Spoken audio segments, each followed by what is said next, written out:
So did you see, Akhi, like this whole new Syrian national identity? No. Like I saw the new eagle. There's an eagle. Yeah, so there's an eagle with the stars and this kind of stuff, and it's all pretty interesting. Eagle and stars gives me video. like, it sounds very like desert. I said desert. Yeah, It sounds very like Bab al-Hara vibes. Yeah, it gives you that like Arabic. It's very well produced. Let's say that. Yeah. And I saw Daniel Haqiqatjou kind of commenting that this eagle is the eagle of Baal, which is a pagan god. Yeah. And I Googled this because when I first saw this, and I was questioning like, okay, like we've seen this eagle in many different Arab flags before, right? Like Egypt has the eagle and stuff like that. Apparently Salah ad-Din had an eagle on his flag, and the eagle's supposed to represent bravery and courage and stuff like that. But he says that like the video, the eagle emerging from the ruins of Palmyra, and this is representative of the god Baal. If that's true, then I'm not surprised. You know why? Why? Tell me. Because all kinds of other Arab countries have been leaning into their pre-Islamic culture and history. Yes. We spoke about this with Egypt, talking about the pharaohs. They did a whole festival or whatever, like the ceremony. Yeah.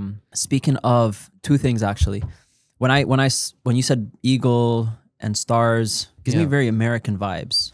That's true, actually. And I didn't think about it like that. It feels like 3 stars and an eagle. You know what I mean? America. I don't know if that's the intention. I don't think it is. I think it's a coincidence. But definitely, like, there is a kind of Arab symbolism going on. Like, I think they're casting Syria in explicitly non-Islamic terms. Yeah. You see what I'm saying? Yeah. And it's not surprising. Like, we've seen kind of how they have rehabilitated Jolani from his Al-Qaeda past. His wife also, I think you mentioned. Yeah, like she used to wear niqab, now she wears, hijab, which is, of course, Islamically fine. Yeah. But again, like, there's this kind of reshaping of the image of who these people are and how they think, and it's just becoming like another Jordan, right? Like, I don't see any difference. They're playing off of two things. One of them is that tribalism is a very powerful emotion. This sense of national identity and our history. People always love that, especially when Muslims today feel so disempowered. They're gonna lap up anything that makes them feel empowered, right? So we're especially vulnerable. It's like, think about like the battered child or the orphan. You show him any bit of love and, he jumps up and, like, that's who we are today. The second thing they're playing on is, of course, Syria just exited one of its most oppressive and brutal regimes. Yeah, alhamdulillah. Alhamdulillah. Blessing. But what that's done is we become, what's the word for it? Very content with anything that comes after. Yes. Right? That's the problem. Exactly. It is a problem. Yeah. And, khalas, we're free from Bashar, and whatever comes is heaven compared to Bashar. Yeah. But we have to always be thinking about not just what's right for us, or if you think about what's right for the Ummah, what's right for Islam, right? And we can't allow this status quo of what's happening with the Middle East, whereby we continuously see a lack of pan-Islamic identity. We can't continue to see ourselves as Syrians or Jordanians or Saudis. This is the problem. Bro, I hate Arabs. Like, yo, are you not? No, I'm Lebanese, but the thing is, I actually hate. It's hard to say. Like, I don't know. I might be a little bit. Go off. Yeah, man. I might be a little bit too aggressive. Go off. Tell me. I hate seeing people like. I went to the Taste of Middle East this weekend, and you're just like seeing these like artists go up on stage and they're singing, and everyone's like, singing these Arab songs, and they're like just like blinded by like reality. They're just so proud of their roots. Like, you ask a lot of Lebanese people, oh, le Liban, I'm so like, like what? Like, they're proud of their talking like Beirut style Lebanese people. Yeah, because people will speak like it's like a mix of French and English, and because they're empowered by the French and English, right? And you ask them like, who created Lebanon? They're like, what? Created Lebanon? Like, you know what I mean? Like, they'll be like, oh, like, they'll think this is like something that was established always existed. It was a long time ago. And it's like France or England. It's just another country. Not understanding that France and England invented these borders.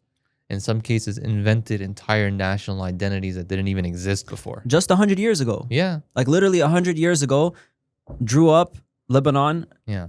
Here's your flag, by the way. This is the color of your flag. Be proud of it, because the arz, the cedar tree. You know what I'm saying?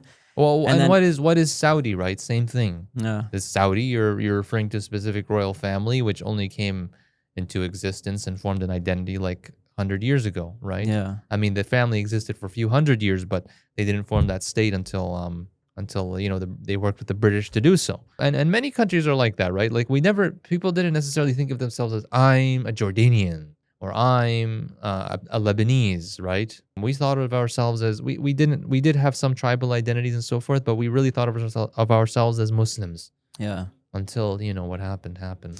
Yeah, no, like I don't have a problem with culture. Culture always existed. It's just like when You over-identify with it. yeah, like that's it. And then you got Christians, Lebanese Christians. They don't even want to identify as Lebanese. They'll say I'm Phoenician.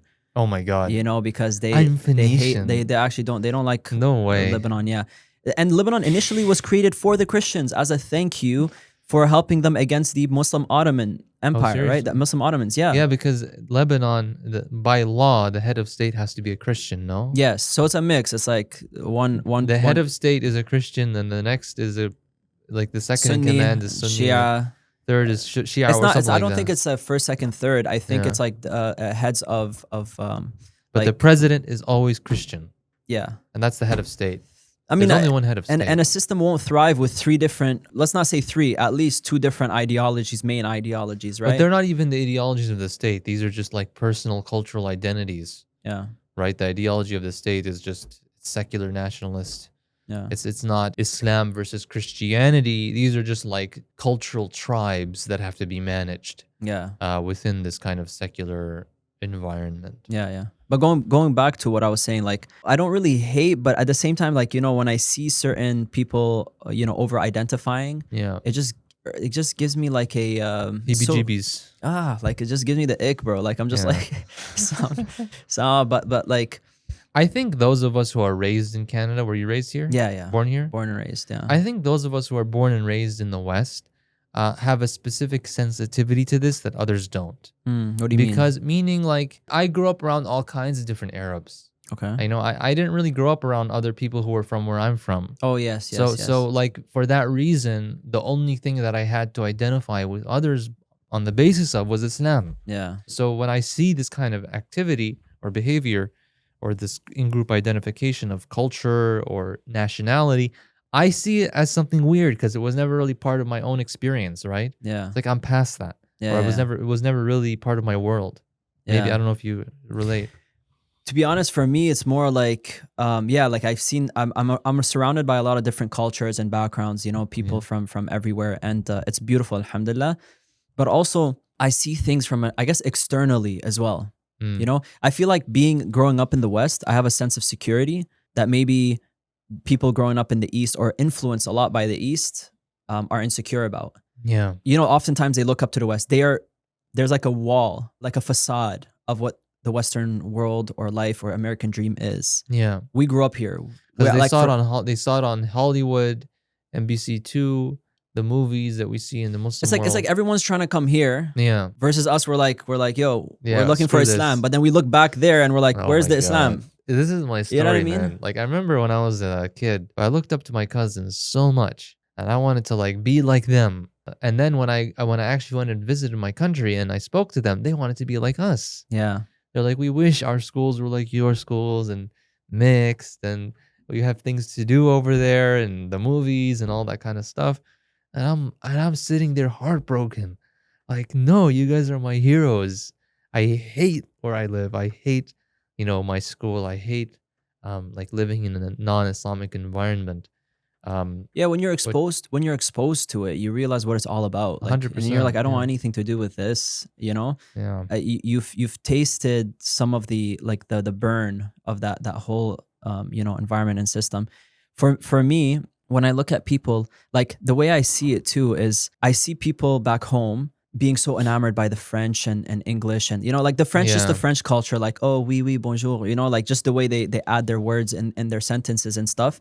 And then I'm like, hold on, you're proud of the language, or you're preserving the language of your colonizer. Like that's now I see it from an outsider perspective. You're preserving the language of your colonizer, It was colonized, Yeah. right, by the French. And then they preserved the language, but they're proud of it too. It's like the same dagger that literally killed. I don't know where people get that pride from. It has to come from some kind of like, this is our father civilization. You got physical colonization, and then you got mental colonization, followed by mental. Because you got first they physically colonized us, oppressed us, they murdered and killed and raped and all that. And then after a while, we got mental colonization. Now we're proud of the same. We're literally shaking the hand that's still bloodied up with the blood of our ancestors. You know what I mean? It's very poetic. Yeah. Messed up. SubhanAllah. But yeah, so for me, it's like, look past the culture, look past think a little bit bigger. You know what I mean? Yeah, I'm fully on board, man. Yeah. And I think that once we understand like what the source of our strength is, you can't just tell people don't look up to your culture so much and look up to the West so much. You need to give them a replacement. They look up to the West because they want to be progressed. They want to be stable. They want to be, economically viable. They want to have freedom. They want to have progress, human development. And until we can convince Muslims that comes from Islam, they will continue to look up to the West. But we as Westerners, we're uniquely situated to convince Muslims that actually like what we have here is not what you need. It's not what the world needs, this Western civilization. We've lived it, we've breathed it, we understand it. Yeah. We didn't just see it on NBC2. So I can come to you and I can tell you, because I understand Islam and I read my deen, that actually, if you understand our history and you understand reality, you understand the reality that progress can't come from human beings, deciding the law. We understand that Allah subhanahu wa ta'ala's law is the only place to get dignity from, as Umar ibn Khattab radiallahu anhu says. Then we can convince Muslim civilization to actually become Islamic civilization, to actually have that unity and strength that we need. And we desperately see the need for it today with what's happening in Gaza. Yeah, 100%. And I think it's a reversal of reversing this mental colonization. Instead of thinking that, not even thinking, actually, it's grounded itself in our systems back home, where the elites go to the American universities, the French, And then the Islamic academic system is looked at a lower, or like the last resort, or but it is true, like that the Western educational systems right now are better. So how do we reverse this? Because that's what we need to do at the end of the day. You're saying we need to empower with Islam. How do we reverse this? Yeah. So there are certain things that the West has done a good job at when it comes to like science, technology, not those aspects of what makes a civilization ideologically, that we cannot take from anyone. That we must take from our own deen. But when it comes to specific understandings about maybe urban development, technology, science, we can learn that from the West. We can learn these kinds of best practices, institution building. Those of us who already went to Western universities, like yourself and myself, we need to take the learnings and we need to implement them in the Muslim world. But the problem is, what happened in our history is that people went to the West, they took the learnings, which was secularism, and they implemented that in the Muslim world. So they brought the wrong thing back. They brought back a foreign ideology. We don't want to we actually want to come back to the Muslim world with the Muslim ideology that they don't even have, because they're not implementing it. But with, you can say, the vehicle, the strength, the institutional knowledge of, all those things that I was mentioning, so that an Islamic ideology has a firm structure, and a progressed and technologically advanced system. And China is very good at this. China is very good at like taking, because we do know that, yes, okay, the West is leading the way right now for technology, science, development. So China has been stealing all of that, has been learning the best from the West, implementing it. And then actually now, like they've been doing that for the past 15, 20 years. Now they're innovating on it. So actually now Chinese technology is at par, or in some cases exceeding Western technology. And they're producing more engineers. Now, a lot of it is they stood on the shoulders of the West. Now, I'll go even further. There's nothing wrong with this, because actually the West, to get to where it was, stood on the shoulders of who? Us. Once upon a time. SubhanAllah. When we were having the Islamic golden age and we were on top of the world, we had the best, the most cutting edge research across domains, from medicine to science to math. Our textbooks were translated by them into their languages. Yeah. And that's where they started their renaissance from. So that's just how civilizations work. The key component here is we distinguish between ideology and technology. Technology, now I'm using it in a very broad sense, and everything from like architecture to, and not the cultural side of architecture, but let's say engineering, to science, to math, to medicine, even like management and institutions and finance and all that kind of stuff. Yeah. You know, what you're talking about is doing exactly what the West did. What they did actually is they rewrote history too, and they skip over us. Yeah. Like they got it from the Greek. Everybody Greeks, does that. You know? Yeah. But what I like from what you said is basically when the Islamic civilization was on top, the West preserved their ideologies, but they started to learn from the Renaissance and the Enlightenment. And they started to take from us. For us, we start to regress. Yeah, we stopped being at the cutting edge. Yeah, 100%. But I think the main thing that I wanted to say is it's about preserving your ideology while learning all of the technologies and the sciences that standing on the shoulders of those. Exactly. Yeah. And like you as a Muslim in the West, you're in the position to do that. And this is my message to like all the careerists and the professionals and the academics and experts in the West. You should reach the height of your domain. Yeah. Become an expert in it so that you can take those learnings and empower the Muslim world with it. Yeah. Go to your Muslim country. If you're the best nuclear engineer, or not a good example. I picked the wrong example. But not that example doesn't apply. You're the best engineer, you're the best lawyer, you're the best, businessman. Let's say you're a top Silicon Valley entrepreneur. Yeah. You can go build a new Silicon Valley in the Muslim world. Why not? You know what it takes. You understood what it worked. Bro, the percentage of Muslims that are in these big companies, that are benefiting these companies. Yeah. These companies are literally they're progressing and developing greatly because of Muslims. Yeah. Muslim people that are engineers, that are tech specialists and all that. And if we actually just took that brain power and we utilized it to create our own independent businesses, industries, we would do so much. And I think many Muslims, especially nowadays after Gaza, are more prepared than before to like make the jump and actually go maybe to the Muslim countries and build a new renaissance industry. And I don't know if any Muslim countries are working on this, but they should. They should be bringing top Muslim talent from the West and using them and spending the money that you need on the right things, which is our own people. And this is where like now like I appeal to like Muslim leaders for them to appeal to the Islam of the world. Like use Islam as a rallying flag, because that's what unites the Muslims in Silicon Valley with the Muslims in Canada, with the Muslims in Australia, the Muslims who are in the top banks in England. Bring them with that shared Islamic identity and create a hub for that. And when you create that, I think we're gonna have like a new superpower, a new kinds of tech hubs and Silicon Valleys and all this kind of stuff. Yeah.